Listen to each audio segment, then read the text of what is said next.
এটা তার বাবার বাড়ির সুখ শখ ঐশ্বর্য সবকিছু ছেড়ে শ্বশুর বাড়ি আসে, সে অনেক আশা নিয়ে আসে যে শ্বশুর বাড়ির প্রত্যেকটা মানুষজন তাকে বুঝবে, তার দুঃখ কষ্টগুলো ফিল করার চেষ্টা করবে।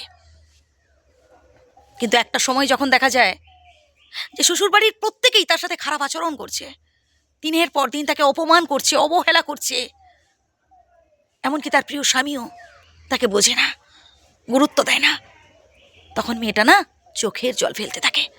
আর যে বাড়িতে মেয়েরা কাঁদে সে বাড়িতে কোনোদিনও লক্ষ্মী থাকে না, কোনোদিনও সে বাড়িতে সুখ থাকে না। সে সংসারে যত লক্ষ লক্ষ কোটি কোটি টাকা উপার্জন হোক না কেন, সংসারের অভাব কোনোদিনও দূর হবে না। স্বামী স্ত্রীর সম্পর্ক হচ্ছে যুগ যুগান্তরের সম্পর্ক। একে অপরের দুঃখ কষ্টগুলো ফিল করতে হয়, বোঝার চেষ্টা করতে হয়। স্ত্রীর দুঃখ কষ্টগুলো স্বামী বুঝবে, স্বামীর দুঃখ কষ্টগুলো স্ত্রী বুঝবে। যে মানুষটাকে আজ আপনি অবহেলা করছেন বৃদ্ধ বয়সে, সেই মানুষটি ভীষণ প্রয়োজন আপনার জীবনে। সন্তান সন্ততি বন্ধু বান্ধব কেউ থাকবে না পাশে, এই মেয়েটিকেই অর্থাৎ এই স্ত্রীকেই প্রয়োজন বৃদ্ধ বয়সে। বৃদ্ধ বয়সে যেসব পুরুষদের স্ত্রী মারা যায়, তাদের জীবনে যে দুঃখ, তাদের জীবনে যে কষ্ট, যাদের স্ত্রী মারা গেছেন বৃদ্ধ বয়সে তারা ফিল করতে পারেন, পারলে একটু জেনে নেবেন তাদের থেকে। তাই সম্মান করতে হবে আপনার স্ত্রীকে। ঠিক তেমনি একজন স্ত্রীরও বোঝা উচিত যে তার স্বামীর ইনকাম কত। অন্য কারোর স্বামীর সাথে নিজের স্বামীর তুলনা করা যাবে না। আপনি যে মানুষটাকে জীবন সাথী হিসেবে পেয়েছেন তাকে নিয়ে মানিয়ে চলার চেষ্টা করুন। হ্যাঁ, আপনার স্বামীর রোজগার কম, এটা আপনাকে বুঝতে হবে, সেইভাবেই আপনাকে চলতে হবে।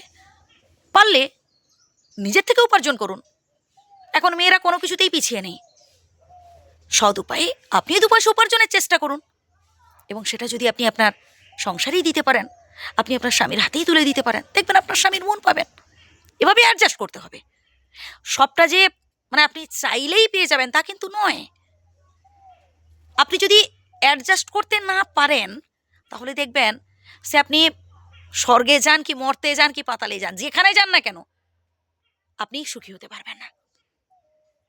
মানিয়ে চলতে হবে। যারা বুদ্ধিমান মানুষ তারা বেশি করে অ্যাডজাস্ট করে। আর অ্যাডজাস্টমেন্টের ক্ষেত্রে ওই 50-50% ভাগাভাগি হয় না। আপনি বুদ্ধিমান মানুষ, আপনি না হয় একটু বেশি অ্যাডজাস্ট করলেন। দেখুন, ঝগড়াঝাটি করে রাগ করে কোনো সমস্যার সমাধান হয় না। সমস্যার সমাধান করতে গেলে আপনাকে ঠান্ডা মাথায় ভাবতে হবে। যখন একজন রেগে যাবে আর একজনকে চুপ থাকতে হবে। যে মানুষটা আপনার সংসারের জন্য এত কঠিন পরিশ্রম করছে তার মনের কথাটাও বোঝার চেষ্টা করুন। এইভাবে একে অপরের সাথে অ্যাডজাস্ট করে থাকুন, দেখবেন সুখের সংসার হবে।